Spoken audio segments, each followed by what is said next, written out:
नमस्कार साथियों। आज थोड़ा स्लो बातें करूँगा।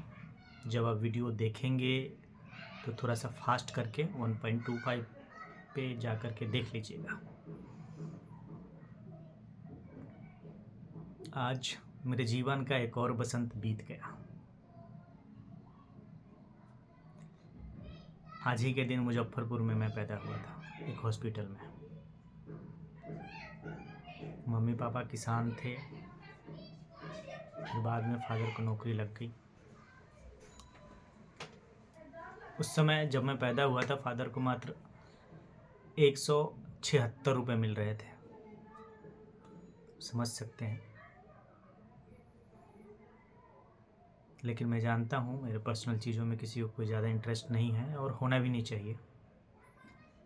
मुझे मेरे काम से जानते हैं आप, और काम के लिए जुड़े हुए हैं। आज मैं बात करूँगा जो हायर एजुकेशन है बिहार में। जब वहाँ पे एडवर्टीजमेंट निकलता है विभिन्न यूनिवर्सिटियों में एडमिशन के लिए, अब देखते होंगे कई सारे एडमिशन में कई सारी यूनिवर्सिटियों में विभिन्न विभागों में सीट नहीं भरता है। अब कारण ढूंढ सकते हैं, या तो पढ़ाई का यहाँ पे स्तर गिर गया है, अच्छे से पढ़ाई नहीं हो रही है, या फिर जो शिक्षक बहाल हुए हैं कॉलेजों में वो उतने ढंग के नहीं हैं। तीसरा, यहाँ का माहौल भी उस तरह से विद्रूप होता जा रहा है। आए दिन आप सुनते होंगे कि कॉलेज में बम चल गया, किसी को जान से मार दिया गया। खास करके पटना यूनिवर्सिटी में तो आप सुनते ही होंगे। अभी एक आध साल पहले के स्टूडेंट को जान से मार दिया गया है, और बम चलने की बात यहाँ पे हॉस्टल में तो आम बातें हो गई हैं।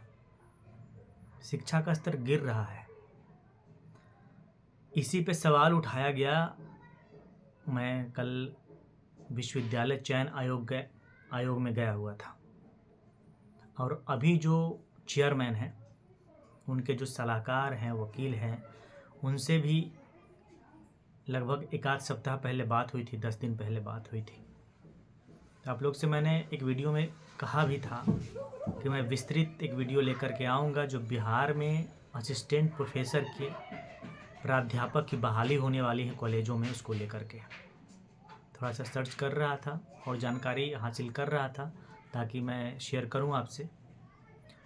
जब मैं उन सलाहकार जो विश्वविद्यालय आयोग के चेयरमैन हैं, उनके सलाहकार वकील से मिला था, तो उन्होंने कहा था कि यहाँ पे पीएचडी जैसे तैसे हो रहा है, और ऐसे ऐसे लोग पीएचडी की डिग्री लेकर के बैठे हुए हैं जिनको उन्हीं विषय से संबंधित सवाल पूछ दिया जाए जिनमें उन्होंने पीएचडी किया है तो जवाब नहीं दे पा रहे हैं।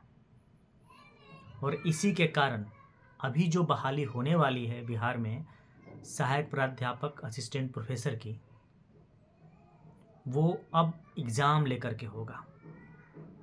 शायद आप लोग को जानकारी नहीं होगी, लेकिन मैं बता दे रहा हूँ, उसमें एग्ज़ाम होगा और वो भी डिस्क्रिप्टिव होगा। एमसीक्यूज़ वाले 4 ऑप्शन वाले क्वेश्चन नहीं रहेंगे, डिस्क्रिप्टिव एग्ज़ाम होंगे। 80 नंबर का क्वेश्चन पूछा जाएगा।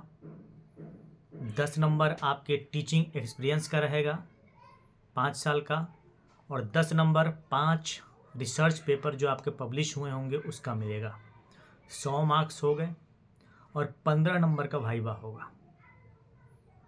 टोटल सीटें 2200 से 2500 के बीच में आएंगी। अभी तक तो 2200 निर्धारित है, और जब ये जुलाई में आएगा एडवर्टीजमेंट, उस समय अगर उस जून तक की रिक्तियों को जोड़ा गया तो संभवतः 200-300 सीटें और बढ़ जाएंगी, तो 2500 तक जा सकता है मैक्सिमम, उससे ज़्यादा नहीं होंगे। कुछ एक विषय में रिक्तियाँ नहीं आएंगी। किस विषय में रिक्तियाँ नहीं आएंगी ये भी मैं बताऊंगा, 1-2 वीडियो जब डालूंगा नेक्स्ट तब। अभी एक विषय का पता है जिसको मैं शेयर नहीं कर रहा हूँ। शायद 1-2-3 और विषय हो सकते हैं जिसमें रिक्तियाँ नहीं आएंगी, तो क्लियर वे में मैं आगे बात करूँगा। सवाल ये है कि किसी एक या 2 व्यक्ति को ये लगता है कि यहाँ पे पीएचडी अच्छा नहीं हो रहा है, इसीलिए एग्ज़ाम लिया जा रहा है। एग्ज़ाम लेकर के असिस्टेंट प्रोफेसर की बहाली होगी, लेकिन उस व्यवस्था को सुधारने की बात नहीं हो रही है कि पीएचडी ऐसा हो क्यों रहा है। अगर नैक की टीम आती है और आपके यहाँ हर एक विश्वविद्यालय में से किसी भी एक विश्वविद्यालय को भी ए ग्रेड का दर्जा नहीं मिलता है, तो आखिर क्या कारण है? इस पे काम करने के बजाय ये दोष दे रहे हैं कि अच्छे असिस्टेंट प्रोफेसर यहाँ पे बहाल नहीं हुए हैं पिछली बार। जब तक आपके यहाँ विश्वविद्यालयों में अच्छी पढ़ाई नहीं होगी, लोग अच्छे निकलेंगे नहीं, तो किसी एक व्यक्ति या पीएचडी वाले को दोष देने से कुछ नहीं होगा। कई सारे ऐसे लोग हैं जो नेट किए हुए हैं, जेआरएफ किए हुए हैं और पीएचडी किए हुए हैं यहाँ पे। और ऐसा नहीं है कि सिर्फ उन्होंने यहाँ से या फिर बिहार में जो 9 विश्वविद्यालय हैं उससे पीएचडी की डिग्री लेकर के बैठे हुए हैं। अदर यूनिवर्सिटियों में जा कर के पीएचडी किए हैं यहीं के लोग।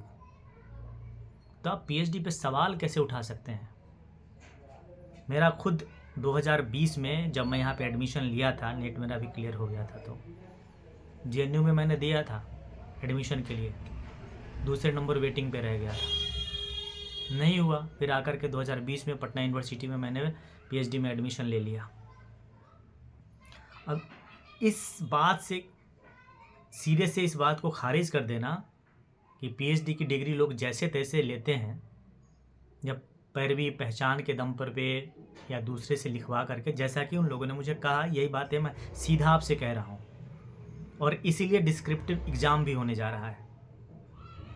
ये सरासर गलत है और सवाल उठाना है। तो आपको तो पीएचडी जब अच्छा नहीं हो रहा है बिहार में या बिहार की यूनिवर्सिटियों में, तो पीएचडी का सेक्शन ही बंद कर देना चाहिए यूनिवर्सिटियों से। पिछली बार कई सारे साथी जिनका नेट निकला हुआ था, उन्होंने भी फॉर्म भरा था बिहार में असिस्टेंट प्रोफेसर की बहाली के लिए, लेकिन पिछली बार एपीआई था। एपीआई के कारण एपीआई में 30 नंबर जो पीएचडी को मिला उनको नहीं मिला और वो लोग पिछड़ गए। और इस बार पूरे मन से पीएचडी कर रहे हैं ताकि अगली जो बहाली आएगी उनको 30 नंबर मिलेगा और बाकी जो रिसर्च पब्लिकेशन होता है और टीचिंग एक्सपीरियंस उनको मिला करके वो लोग एलिजिबल हो सकते हैं। लेकिन अचानक अब इस क्राइटेरिया को चेंज किया जा रहा है, तो इसमें से ज़्यादा उम्मीद है वो लोग जो कंटिन्यूएशन में पढ़ाई कर रहे हैं अभी, या तो जिनका कंटिन्यूटी में जैसे नेट निकला हो, अभी पिछली बार नेट निकला हो, या 6 महीने पहले नेट निकला हो, या अभी जो जून में एग्ज़ाम हुआ उसमें नेट क्लियर करेंगे वो लोग अच्छा 80 नंबर का जो एग्ज़ाम होना है उसमें से अगर 70-72 ले आते हैं मार्क्स, तो डायरेक्ट वो चुने जाएंगे। और जो पीएचडी किए हुए हैं उनका सपोज दैट कि 40 आ जाता है, 42 आ जाता है, वो कहीं पढ़ा रहे होंगे तो 10 नंबर और जोड़ दीजिए, 42 10 52, और रिसर्च पब्लिकेशन का और जोड़ दीजिए 10 नंबर तो 62 हो जाएगा। वाइवा बहुत अच्छा गया तो 8-10 नंबर उसमें से और जोड़ दीजिए तो 72 होगा। लेकिन यहाँ जो कंटिन्यूएशन में पढ़ाई कर रहे हैं, जो अभी पिछले साल पीजी किए हैं और नेट जिनका हो गया है, वो अगर 70-72 ले आते हैं तो डायरेक्ट वो आ जाएंगे, चुने जाएंगे। इंटरव्यू में उनको 5-7 नंबर भी मिलेगा, रिटर्न में अगर 70 नंबर ले आते हैं तो वो चुने जाएंगे। तो कुल मिलाकर के हम ये क्यों न कहें कि जो लोग वहाँ बैठे हैं, जो लोग वहाँ डिसीजन दे रहे हैं या डिसीजन मेकिंग की जो टीम है इस बार बिहार विश्वविद्यालय चयन आयोग में, वो सिर्फ नेट वाले को पास कराने की तैयारी में है। हो सकता है कि उनके रिलेशन, उनके जान पहचान में से 2-4 लोगों ने नेट निकाल लिया हो इस बार, और वो चाहते होंगे कि उनकी बहाली इसी बार हो जाए। पिछली बार तो मामला ये उठ रहा था कि लोग पीएचडी की डिग्री जहाँ तहाँ से जैसे तैसे ले आए, रिसर्च पेपर पब्लिश करा लिए और इंटरव्यू में पैरवी करके नेताओं के जो जान पहचान में थे, नेताओं के जो कॉलीग थे, उनके रिलेटिव थे, उन लोगों ने असिस्टेंट प्रोफेसर में अपना करा लिया। लेकिन अब क्यों न नेट वाले पे सवाल उठेगा। खैर आगे देखते हैं कि इसमें से कितनी चीज़ें आ पाती हैं सामने। अभी तक यही है कि डिस्क्रिप्टिव एग्ज़ाम होगा, 80 नंबर का होगा, 10 नंबर के आपके टीचिंग एक्सपीरियंस 5 साल का, और 10 नंबर रिसर्च पेपर का, 5 रिसर्च पेपर का 100 नंबर, और 15 नंबर का आपका वाइवा होगा। संभवतः जुलाई में आएगा ये 2200 से 2500 सीटों पे वैकेंसी, और विश्वविद्यालय चयन आयोग ही इसका एग्ज़ाम कराएगी। आगे इंतज़ार करते हैं, देखते हैं कैसे कैसे क्या चीज़ें बदलती हैं, और कुछ इन बिटवीन खोजने की कोशिश करूँगा।